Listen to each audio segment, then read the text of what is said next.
Guys, welcome to a new video from the channel. This time we check how to cash out Bingo Plus with Gcash. So let's start. Following the steps surely you will do it. First, you have to access to your account. Log into your Bingo Plus account. Number 2, navigate to the wallet cashier. Look for a section labeled wallet cashier withdraw or similar term within the app menu or dashboard. Select Gcash as withdrawal method.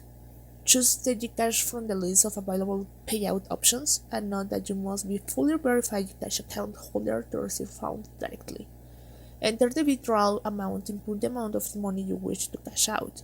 Be mindful of any potential minimum or maximum limits set by Bingo Plus or Gcash or your monthly Gcash limit. Number 5, confirm details. Verify that your link Gcash mobile number is correct. The account names may need to match to comply with regulations. Then submit the request. Follow on screen prompts to confirm and finalize your withdrawal request. And then check your confirmation. You should receive a confirmation message within the Bingo Plus app and likely an SMS notification from Gcash once the funds have been successfully transferred to your Gcash wallet. So guys, that's how you can do it. I hope this information helps you. I hope this works for you. Thank you for watching this video. Remember to subscribe and don't forget to give us a thumbs up to this video.